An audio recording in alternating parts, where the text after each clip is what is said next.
Hello and welcome back to Everquest Old School Episode 2. Now, I wanted to take some time and just kind of come into the town and explore it with you guys.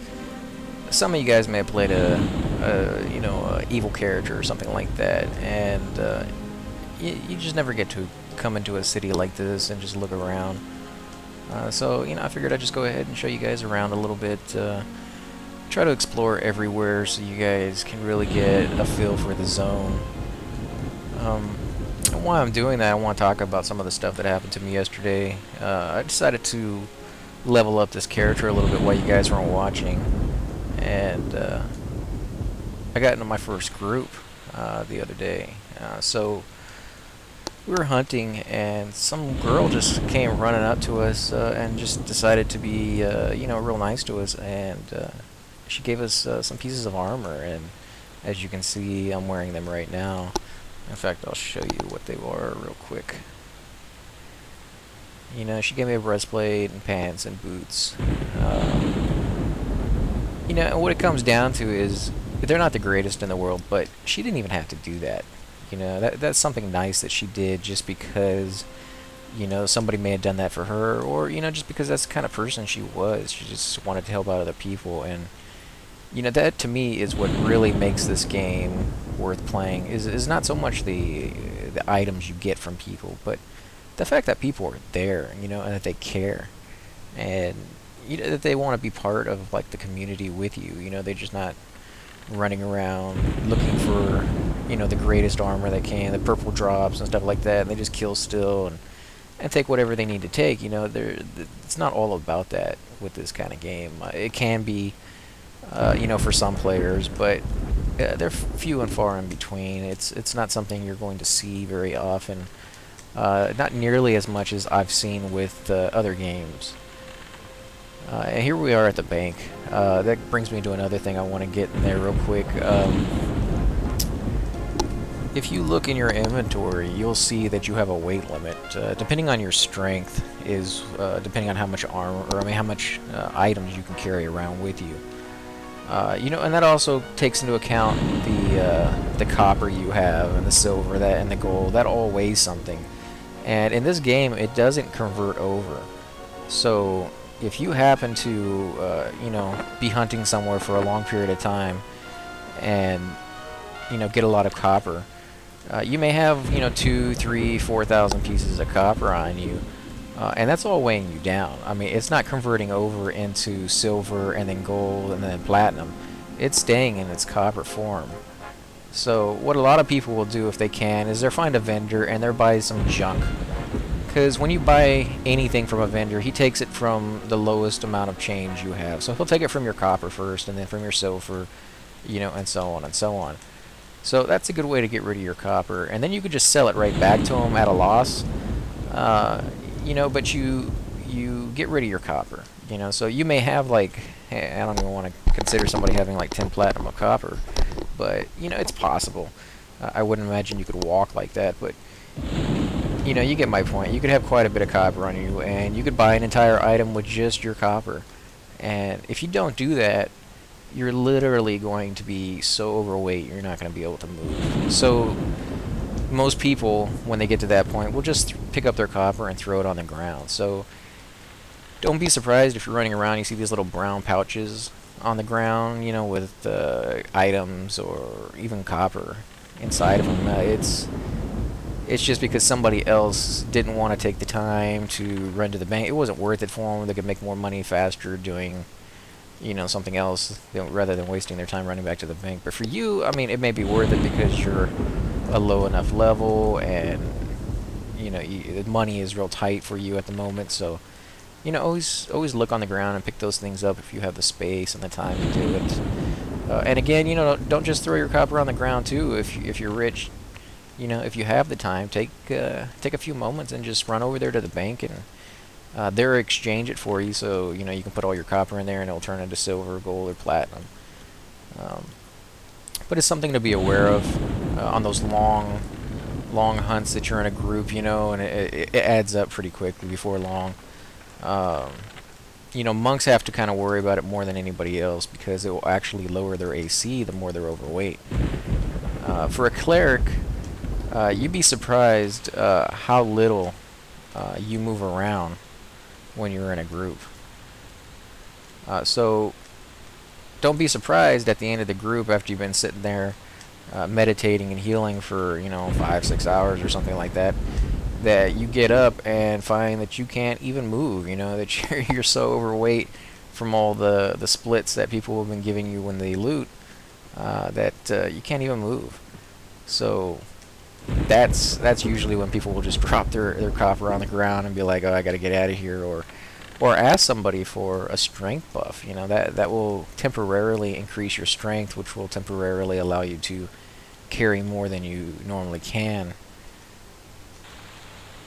And I think I went around in a circle. Yeah, it's a circle.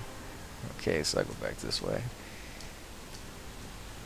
And don't be afraid to take some time to explore the towns. I mean, I'm not hailing any of these people to find out if they have a quest, but that's something you could very well do. Everquest, unlike its namesake, isn't exactly about quest. There are some in the game, but I would say Everquest 2, as you can see a little brown bag back there, I'll go down there and see what it is, but unlike Everquest 2, which is, in my opinion, all about questing. I mean, there's literally nothing else for you to do but quest. Because the rating, I got into the rating on Everquest 2, but it's not quite as good, in my opinion, as Everquest 1. There's a lot more strategy involved in Everquest 2. Plus, there's a lot more disadvantages to dying. So you really, really take your time trying to figure out a mob and not just like rushing into it and say, oh, well, we'll try and see what happens, Okay, let's see.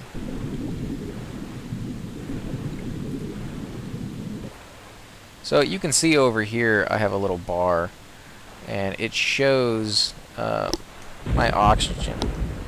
And if I can figure out a way to zoom in, there you go. And so when you're underwater, you will run out of breath. But that bar will actually get longer, or take longer to go down, I should say, as you improve your swimming skill. Now, my swimming skill is the bare minimum. It's the lowest. I haven't gotten into water until now, so that's why I'm moving, at a turtle's pace.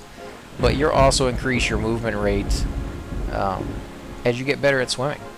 So, in my opinion, I would say work on your skills as you level. It's a lot easier to do, because I think it goes up by 5 points every level.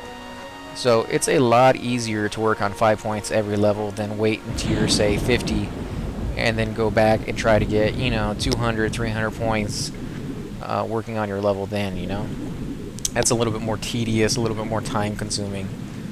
This is probably going to be something for a quest, but we'll see.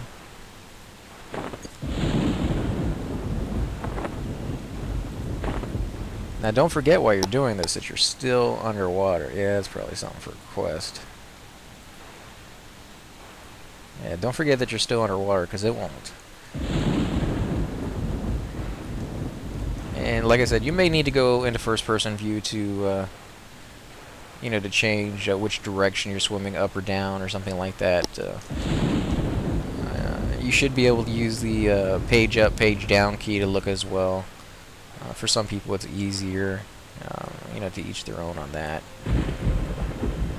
I still haven't even gone up in one skill.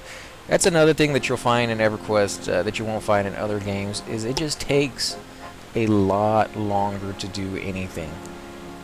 In EverQuest 2, because I played a lot of the other games, I played Dark Age of Camelot, I played WoW, I played a lot of those other ones. And in all of them, it seems like you could pretty much max out your character after about 2 to 3 months of hardcore playing. With EverQuest 2, it was like 3 weeks maybe, and you were max level with as many AAs that you needed of hardcore playing. Obviously, if you're playing 2 or 3 hours a day, it's going to take you longer. But with this one, you could be playing for 6 or 7 or even 8 months and still not even be close to being out maxed out level. And there's just tons of stuff for you to do. I mean, especially when you get to like hell levels. Hell levels will take you forever. to get past. I mean, hence the name of the hell level. But what it really, sorry about that. This recorder only lets you do about 10 minutes before it cuts off on you. So, but a hell level, and I think there's 4 of them. But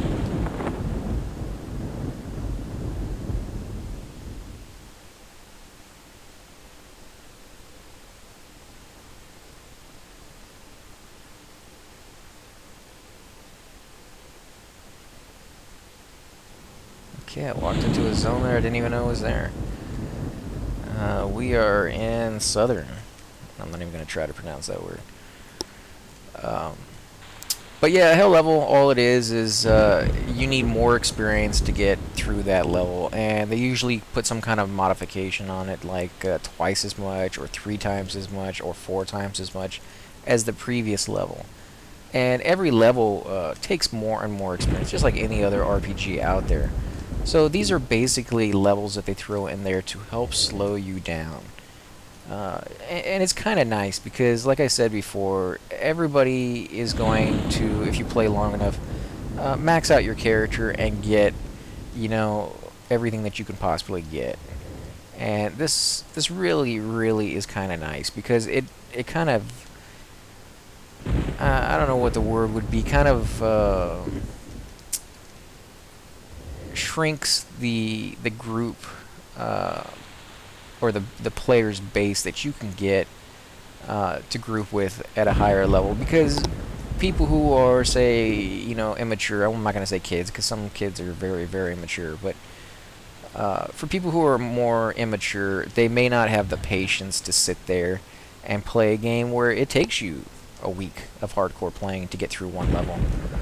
And so when you get to higher levels, most of the time you'll find really good people who have spent a long time working on their character, and you don't have to worry about them being idiots and not knowing the first thing about their class. You know, they've put the effort in, they put the time in, and just by being that level, you know that. I mean, you don't even have to go any further and say, hey, you know, are you any good at your character? You wouldn't have gotten to that level if you weren't good at your character, or at least knowledgeable at your character. Well, I shouldn't say good, because, you know, it's up to each person to decide what is good on a person and what's not.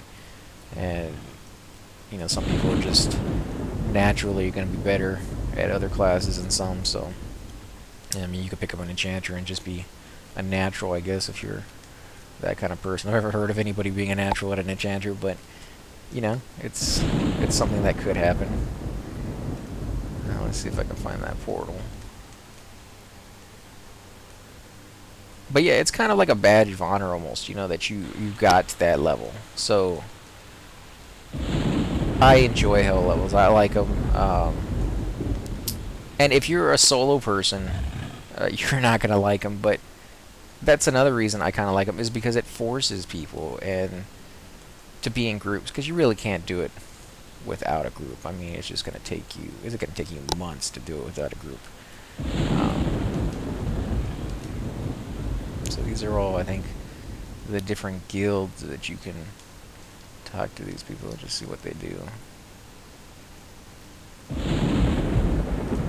But I touched on it a little bit earlier about how, you know, Everquest kind of forces you to interact with players, and I don't think it's any one thing that Everquest does that that really brings it all together. I think it's the fact that it does so many things to force you to interact with other players. Like when it first came out, the boat is how you get from one continent to another. I mean, that's realistic, right? I mean, they didn't have airplanes back then, nor these blimps that they put in there, and they took like half an hour to get to you, which means you had to sit on the dock. If you missed the boat by a matter of seconds or something, you had to sit on the dock until the boat got there again for half an hour.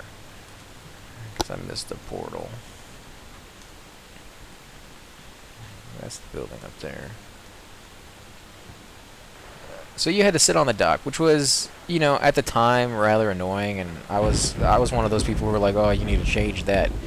But now that I've been in other games where you just click on a stone and boom, you're there, you know, it is more convenient, but I don't ever talk to players looking for a teleport.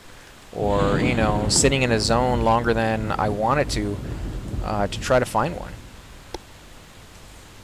And you know, I've made some really good friends just out of necessity, just keeping in touch with druids and you know, druids and wizards, because I knew eventually I need them. You know, that I'd be stuck someplace and I'd really need a port really quickly. You know, for whatever reason, you know, to get my body or something like that, and I could call upon them, just like they knew that making friends with a cleric was kind of nice too, because eventually you are going to die, and you're going to want your experience back. I don't know if I've touched on that. I don't think I have yet. That in this game, when you die, you lose experience. You can actually lose a level if you don't have enough experience in that level when you die. And so if you don't get a res, you won't get any of that experience back. Even with a res, you're still not going to get the whole thing back. I think the highest res they had was like 96%. So you get most of it back, but you're still losing 4%. And at higher levels, you know, especially in a hell level, 4% can be quite a bit of experience. That could be like, you know, 60 kills. And 60 kills can take you a while if you're not in a group. So, you know, it's another one of those things that, like I said, kind of slows the game down in a good way. And really makes you take stock of, you know, what are you doing, and how are you doing it, and do you really want to risk doing that again.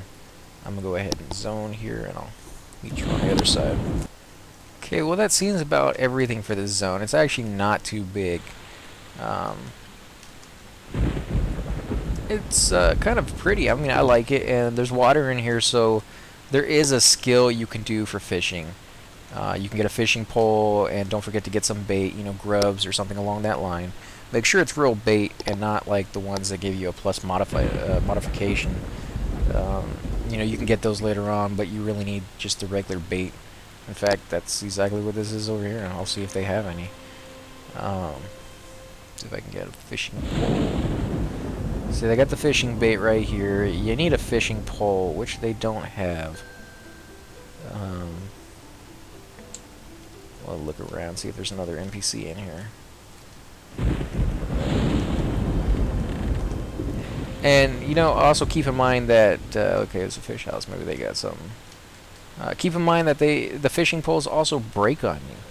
So just because you got, like, a really nice fishing pole and you're out there fishing, it happens that, you know, your very first cast, boom, your fishing pole breaks. Kind of sucks, so just, you know, be aware of that. If you're going to go fishing someplace for a long period of time, or you know, for a quest or something like that, you need to get a certain fish. I would have, you know, a couple extra fishing poles on you. I haven't had it happen to me, you know, a whole bunch of times in a row, but it does happen. Yep, no fishing poles in here either. But you can take the fish that you make, you know, and you can just eat it by itself sometimes, or not the fish you make, but the fish you catch. Or you could actually use it in recipes and make food out of it later on in, like, the Sony's version of Everquest. The old school didn't have that that ability to my knowledge, so. You also occasionally will get, like, dirty boots or slimy sandals or something like that, or a rusted dagger out of the water. They're just junk. I've never seen anybody wear them other than, you know, just for haha, look, I'm wearing something stupid like that. Just sell them. I mean, you're not going to get a lot of money out of it, but you will get a little bit. You know, as you can see, there's other people in here. And that guy's actually part of a guild, which I haven't gotten into yet, so there's another one. You know what, I'm going to put some of those items I have away in the bank while I'm here. So this is going to be the end of my my time here in this little city. I just wanted to do this so that you guys had a record of what the city looked like if in case you ever had to come here. My next episode is going to be about groups, hopefully. I think I might do one where I go and explore the tree city outside in Greater Fadar. So if you guys are interested in that, go ahead and subscribe. And again, thank you for watching. And any feedback you guys want to leave, I would love to hear from you.